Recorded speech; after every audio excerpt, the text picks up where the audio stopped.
புதுச்சேரியில் தொடர் கனமழை எதிரொலியாக சாலைகளில் மழைநீர் குளம் போல தேங்கியிருக்கிறது. கூடுதல் விவரங்களை செய்தியாளர் மகாராஜா பாண்டியிடம் கேட்கலாம். மகாராஜா பாண்டி, தற்போது புதுச்சேரியை பொறுத்தவரை எந்தெந்த பகுதிகளில் கனமழை என்பது பெய்து வருகிறது, எந்தெந்த இடங்களில் மழைநீர் தேங்கியிருக்கிறது, விரிவான தகவல்களை பதிவு செய்யுங்க. கண்டிப்பாக இலங்கை கிழக்கு கடற்கரை திரிகோணமலை மலை அருகே குறைந்த காற்றழுத்த தாழ்வு நிலை உருவாகியுள்ளது. இதனால் நாகை, காரைக்கால், மயிலாடுதுறை, கடலூர், விழுப்புரம், புதுச்சேரியில் மழை பெய்து வருகிறது. புதுச்சேரியை பொறுத்தவரை இன்று அதிகாலை முதல் விட்டு கனமழையும் தொடர்ந்து லேசான மழையும் பெய்து வருகிறது. வானம் இருண்டு குளிர்ந்த காற்று வீசி வருகிறது. தொடர் மழையால் நகரின் தாழ்வான ஒரு சில பகுதிகளில் மழை வெள்ளம் தேங்க தொடங்கியுள்ளது. குறிப்பாக நெல்லித்தோப்பு தொகுதிக்கு உட்பட்ட சத்தி நகரில் உள்ள 7 தெருக்களிலும் மழைநீர் தேங்கி உள்ளது.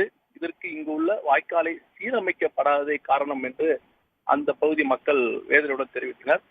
மதியம் 12 மணி அளவில் மழையின் வேகம் அதிகரித்தது. இதனால் நகரின் முக்கிய சாலைகளான அதாவது புதுச்சேரி கடலூர் சாலையில் இருக்கும் முதலியார்பேட்டை, நகர பகுதியில் இருக்கும் கந்தப்பா வீதி, அண்ணா சாலை, மரப்பாலம், புதுச்சேரி விழுப்புர சாலையில் இருக்கும் பூமியான்பேட்டை, பாவனார் நகர் உள்ளிட்ட சாலைகளில் மழை வெள்ளம் பெருக்கெடுத்து ஓடுகிறது.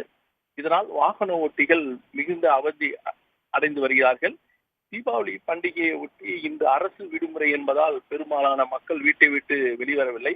இதனால் சாலையில் போக்குவரத்து இல்லை.